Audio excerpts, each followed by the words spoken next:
Olá, começa agora mais um Tá na Web, o programa que te deixa por dentro dos assuntos que estão sendo mais comentados e pesquisados na internet nos últimos dias. Eu sou Rafaela Vivas e hoje vamos falar sobre o mercado de criptomoedas. Genericamente, uma criptomoeda é um tipo de dinheiro, como outras moedas com as quais convivemos cotidianamente, com a diferença de ser totalmente digital. Além disso, ela não é emitida por nenhum governo, como é o caso do real ou dólar, por exemplo. A criptomoeda mais famosa é o Bitcoin, mas existem outras. E não é de hoje que o Bitcoin tem chamado a atenção do Brasil e do mundo no que se refere a investimentos. Isso pelos altos e baixos no mercado financeiro e também porque o tema tem ocupado as páginas policiais. Bom, na última semana, o caso do engomadinho do Bitcoin esteve no topo do ranking das pesquisas no Google. Olha só lá no Google Trends. Isso por quê, gente? Porque por causa de um golpe, se você não acompanhou esse caso, não conhece ou não está associando, vamos lá, roda o VT. O influenciador digital Gustavo de Macedo Diniz, 27 anos, conhecido como engomadinho do Bitcoin, era o principal executivo de uma plataforma financeira de investimentos em criptomoedas. Segundo a polícia, ele está foragido e teria desaparecido com mais de 70 milhões de reais de centenas de investidores. O engomadinho fechou a plataforma para saques, deletou as redes sociais e, de acordo com as investigações, teria enganado até integrantes de duas das maiores facções criminosas do país que investiam na empresa dele. Agora que você já entendeu quem é o engomadinho do Bitcoin, o golpe e o porquê esse tema alavancou as pesquisas nas redes, vamos agora repercutir o caso. Para falar sobre os riscos, as vantagens e os cuidados que os investidores devem ter, eu converso hoje no programa com o advogado e diretor jurídico da Associação Brasileira de Criptoeconomia, a ABCripto, o Dr. Tiago Severo. E também recebo o advogado e perito especialista em crimes cibernéticos e criptoativos, José Antônio Milagre.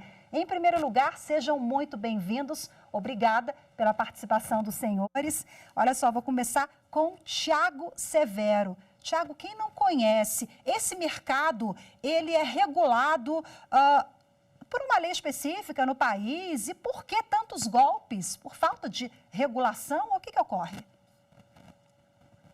Olá, Rafaela. Satisfação estar aqui na TV Justiça.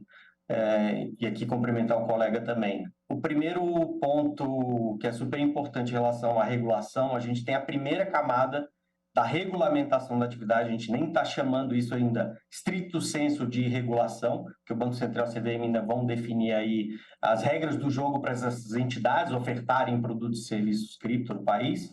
A gente tem a Lei 14.478, que define aí o que não é moeda, o que não é ativo digital, define que essas atividades vão passar a ter que reportar obrigatoriamente atividades suspeitas para o COAF, e o efeito prático, já fazendo o link aqui com o caso do engomadinho, é uma recomendação específica do GAFI, que é uma entidade não governamental, mas aí que faz uma conexão de vários países dentro do G20, indica que para você transacionar os seus ativos digitais, aqui, que é um conceito ainda mais amplo do que criptoativo, é importante que você conheça a sua plataforma. Então, o primeiro passo aqui, Rafaela, nesse contexto, é conheça a entidade que está acomodando, ou gerindo, ou estocando aí os seus ativos digitais.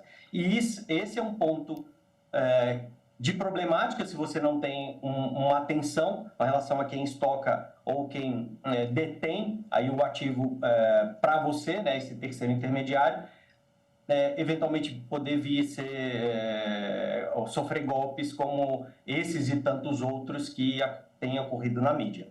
Doutor José Antônio, seja muito bem-vindo mais uma vez. Conta pra gente, os golpes estão aumentando ou estão ganhando mais visibilidade agora?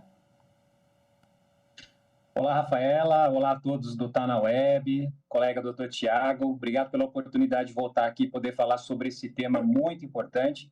que é o crescimento dos crimes virtuais com criptoativos. À medida em que cada vez mais nós temos mais conhecimento da população em relação aos tokens, às criptomoedas, as pessoas começam a se aventurar, a conhecer, a adquirir os seus primeiros criptoativos, começam a ser submetidas a um portfólio de instituições que oferecem, abre aspas, investimentos em criptoativos. Por outro lado, nós temos o criminoso atento a essa migração, atento a essas pessoas que estão indo para o mundo dos criptoativos e não estão tão preocupados ou desconhecem critérios de segurança e acabam explorando, criando técnicas para fazer com que essas vítimas acabem transferindo ou percam todos os seus fundos. Os crimes com criptoativos cresceram muito no Brasil, são diversas técnicas que são utilizadas, normalmente se oferece rentabilidade absurda, normalmente se oferece tarefas em que, concluindo as tarefas, você receberia criptoativos. Na verdade, nada mais é do que fraude. O Dr. Rafael colocou muito bem, a Lei 14.478 alterou o Código Penal e agora nós temos um tipo específico, um crime de fraude com criptomoeda, com uma pena que pode chegar até 8 anos de reclusão. Isso já reflete uma preocupação do legislador em relação a esse crescimento que é cada vez maior de pessoas sendo lesadas com seus criptoativos, perdendo seus criptoativos para o crime cibernético. Doutor Tiago Severo, então legislação não falta, né? Mas falta efetividade nessas normas e uma fiscalização maior na avaliação do senhor.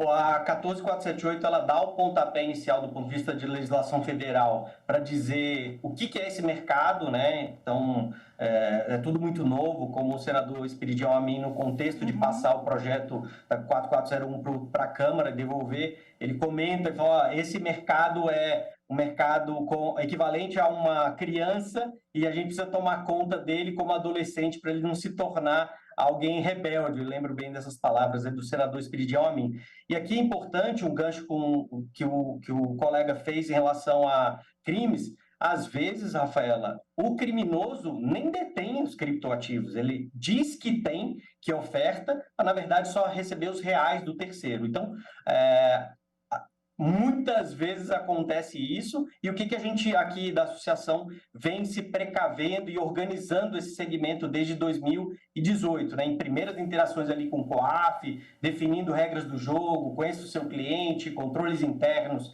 reporte de operações suspeitas, a associação estabeleceu desde 2018 e 2019 uma autorregulação e que define minimamente quais são as diretrizes e condutas que essas entidades que estão debaixo da associação precisam ter em relação a preservar não só a sua integridade, o seu controle interno, sua governança, mas também o patrimônio do terceiro.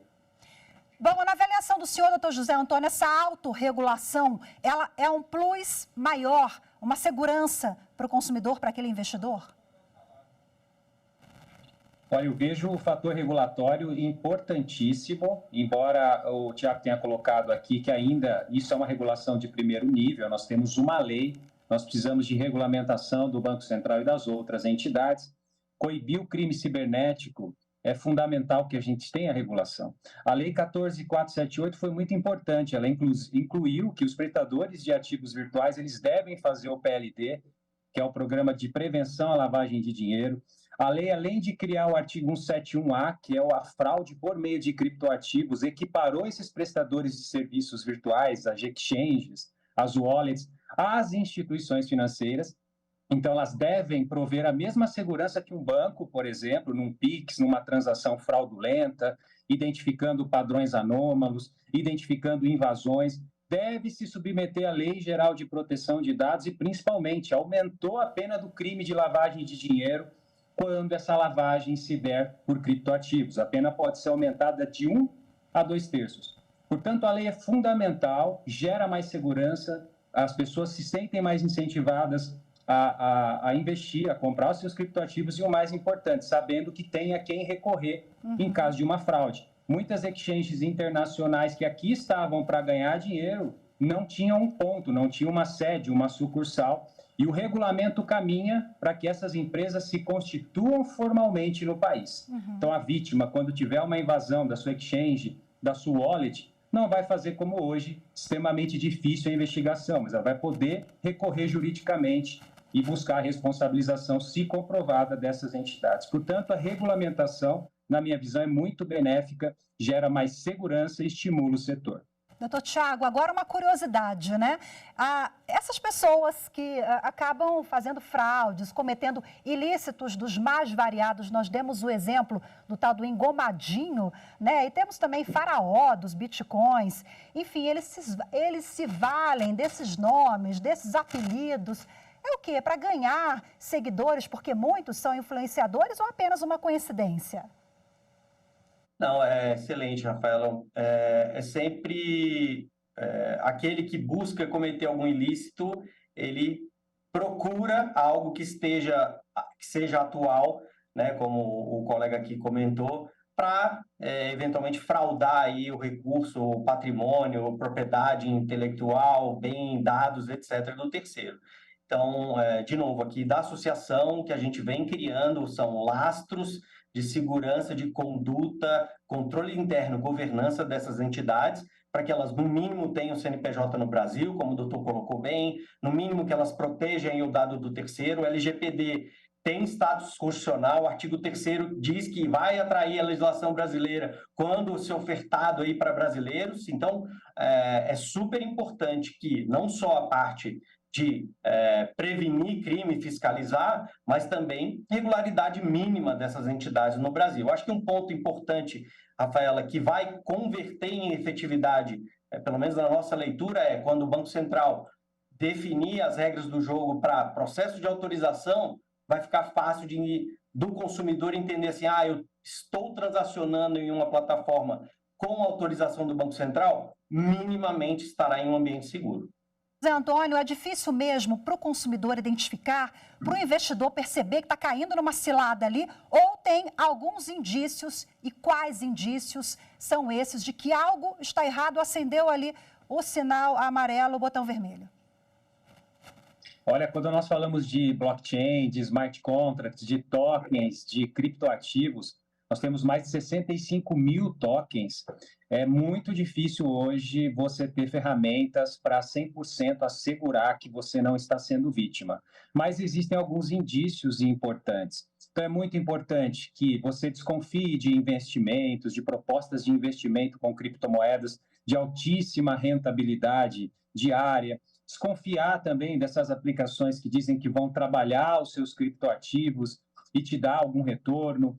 É muito importante você fazer uma pesquisa desse token que está sendo oferecido, né? Hoje em dia você consegue, não só nos buscadores, mas nos próprios exploradores de bloco, analisar aquele token. A própria comunidade normalmente faz comentários sobre essa moeda, se ela é rentável ou não. E muito cuidado com o estelionato. Hoje o criminoso, nós temos muitos casos de criminosos que falseiam exchanges, falseiam wallets. Você acha que está baixando uma wallet, na verdade você está dando permissões para remoção de fundos na sua exchange. Então, muito cuidado, sempre pense antes de qualquer ativação, preserve as suas senhas. Nós tivemos um caso, inclusive, recente de um influencer que perdeu ao vivo ali milhares de reais em criptoativos porque a chave dele foi exposta. Sempre prefira mais de 2 fatores de autenticação, aquilo que eu sei é a senha, aquilo que eu tenho, um token, ou aquilo que eu sou, a biometria. Agindo assim, a gente não reduz 100%, mas dificulta muito o trabalho do criminoso, que, repito, hoje está focando em tirar os criptoativos, as criptomoedas das vítimas. Doutor Tiago Severo, esse caso também chama muito a atenção, porque supostamente, é claro, que em tese, porque o caso está sendo ainda alvo de apuração da polícia, mas parece que esse engomadinho tinha até uma ligação ali com criminosos, de facções criminosas que investiam na plataforma, né? Mas para a gente finalizar aqui e fechar, fazendo um bom investimento com cuidado, com empresas que estão sob o guarda-chuva de vocês na associação, entidades sérias, são investimentos que são rentáveis e muito bons, né? Porque tem gente que faz e, olha, está super satisfeito. Então, a gente fala muito de fraude, mas vamos fechar com positivo também, sabendo fazer com uma empresa bacana. Dá muito certo, né? Com certeza, assim como o mercado regulado, o sistema financeiro, existem bons investimentos que dentro do seu portfólio e carteira, você eventualmente ganha um, perde no outro, mas A educação financeira é super importante. Esse é o outro braço da associação, vem desenvolvendo treinamentos. Nos últimos 2 anos, não só treinamentos para outras entidades, mas também para autoridades. Então, se educar, conhecer o colega falou bem, conhecer ali o que você realmente está adquirindo e de quem. Essa é a melhor prevenção. E não ter pressa, é um mercado novo e que a gente aqui da associação posiciona sempre no sentido de tenha cuidado e vá aos poucos conhecendo o mercado. Doutor José Antônio, quando a esmola demais, o santo desconfia, né? Aquele ditado popular. É isso mesmo, Rafaela. Muito cuidado. Os criminosos eles estão sempre atentos a oportunidades de tirar dinheiro fácil das vítimas e eles estão vendo que as pessoas estão cada vez mais interessadas em ter uma parte do seu patrimônio em criptoativos, comprando seu primeiro Bitcoin, comprando seu primeiro Ethereum, iniciando ali, segurando, e nesse momento ele vai criar artifícios para iludir. E o artifício mais poderoso hoje, o gatilho mais poderoso que existe hoje é o da ganância, é dinheiro rápido. Então, como você bem colocou, quando a esmola é demais, o santo desconfie. Caso tenha sido vítima, entenda, a blockchain ela usa pseudônimos, mas ela não é totalmente anônima e hoje já existem ferramentas para procurar rastrear esse dirty money, esse dinheiro sujo, e eventualmente já existem até ordens judiciais que determinaram bloqueios de carteiras para que isso retornasse à vítima. Então, não é sempre caso perdido, como dizem, já existem técnicas de investigação digital que, em alguns casos, pode ser possível recuperar, ainda que parcialmente, esses criptoativos roubados. Perfeito, boa notícia para encerrar, né? Bom, o assunto rende, ficaria aqui mais um tempão conversando com os senhores, mas infelizmente o tempo é curto. Quero agradecer demais ao advogado e diretor jurídico da Associação Brasileira de Criptoeconomia, doutor Tiago Severo, também ao advogado e perito que é especialista em crimes cibernéticos e criptoativos, doutor José Antônio Milagre.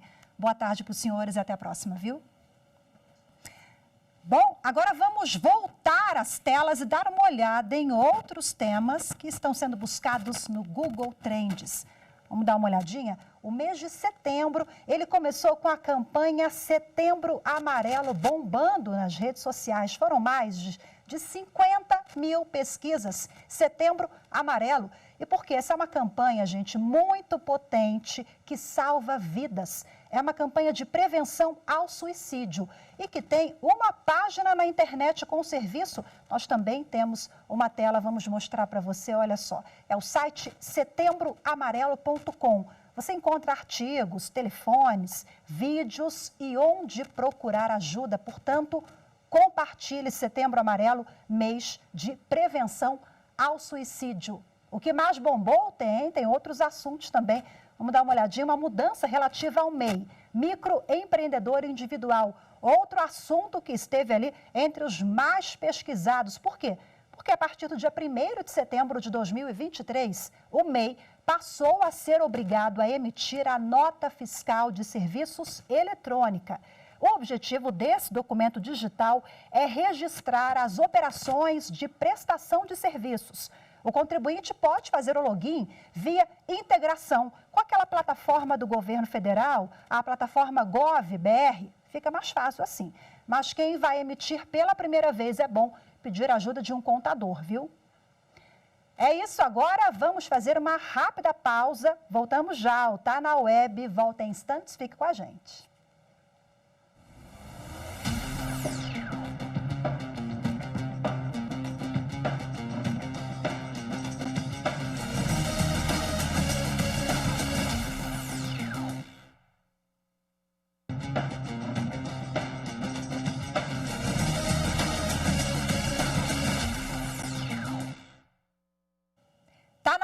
De volta para esclarecer sobre uma desinformação que circulou nos últimos dias após o transplante cardíaco do apresentador Fausto Silva.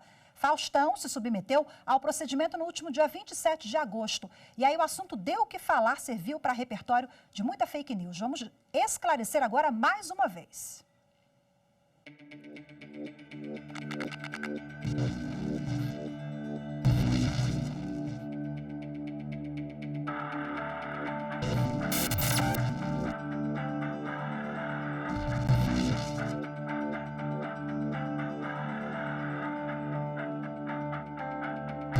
As notícias sobre a furada de fila do do apresentador Faustão na fila de transplante não é uma verdade.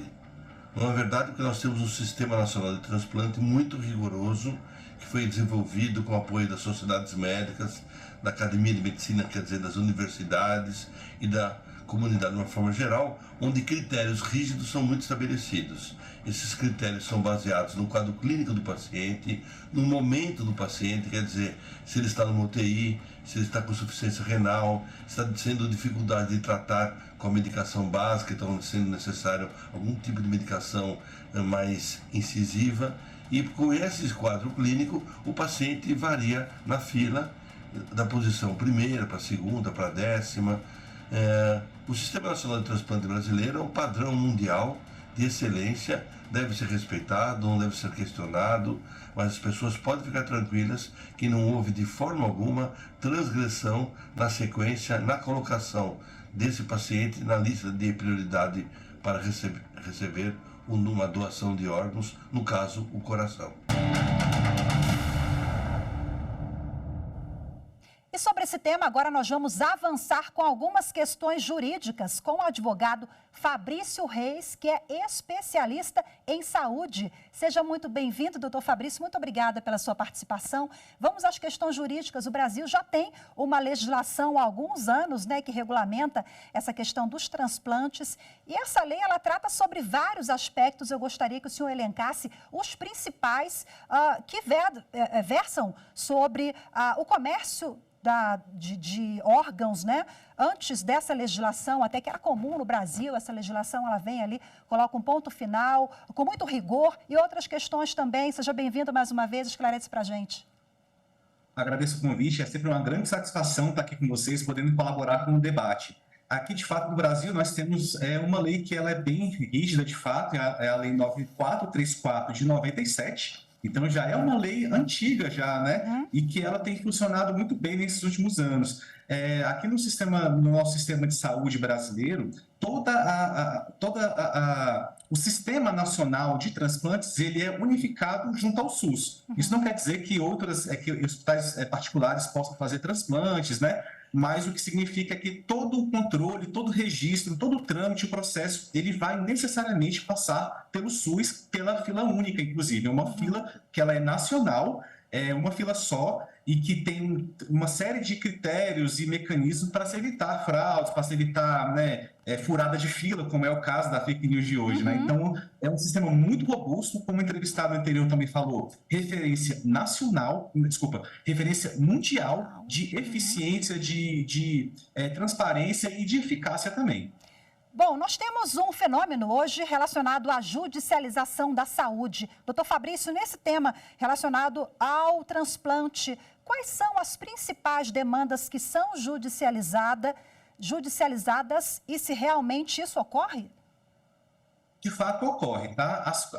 Os tipos de ações mais comuns nessa matéria de transplante é justamente para se garantir uma classificação do paciente na fila, né? Que ele seja, de fato, inserido na fila e que a sua classificação, ela seja, de fato, ela corresponda à sua situação clínica, né? Seja a gravidade da sua doença, seja a particularidade até mesmo regional. Então, a atuação judicial nessa área, ela vai visar trazer essa classificação correta, justa daquele paciente, mas também sem prejudicar outros pacientes.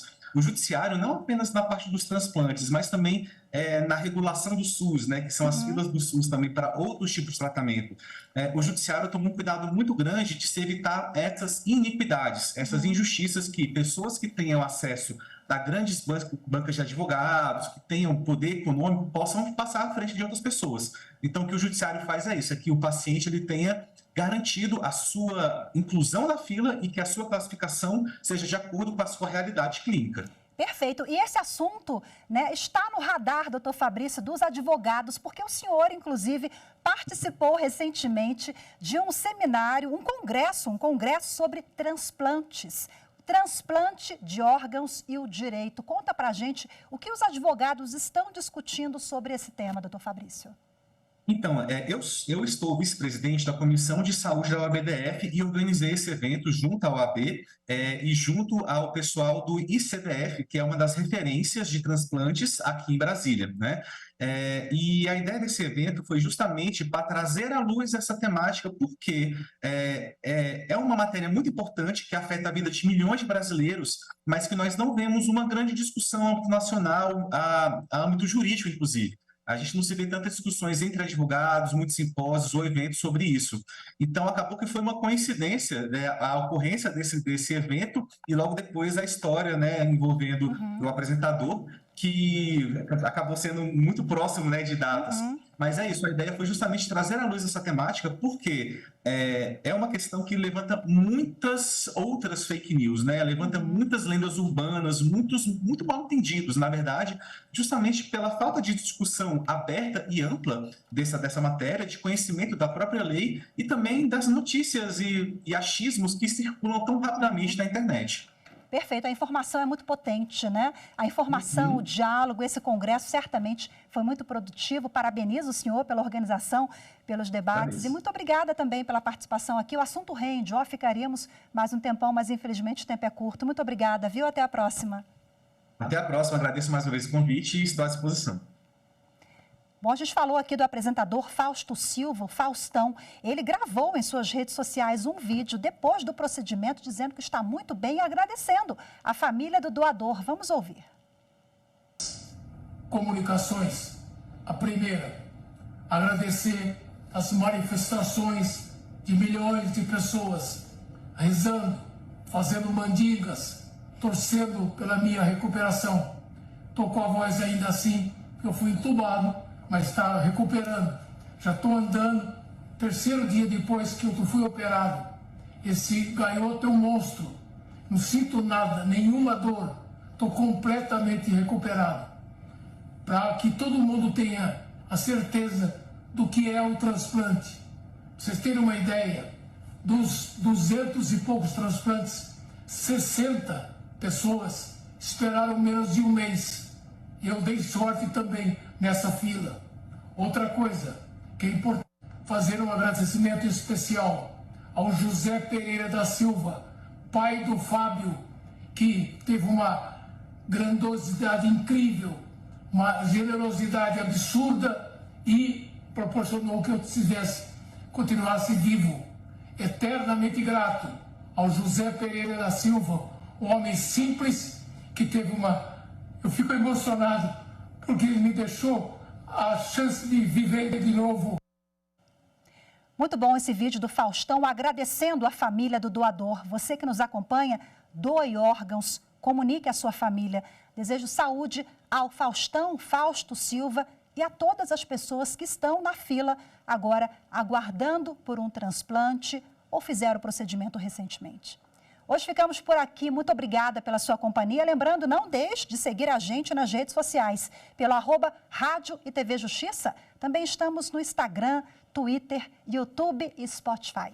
Muito obrigada pela sua companhia. Até a próxima. Tchau, tchau.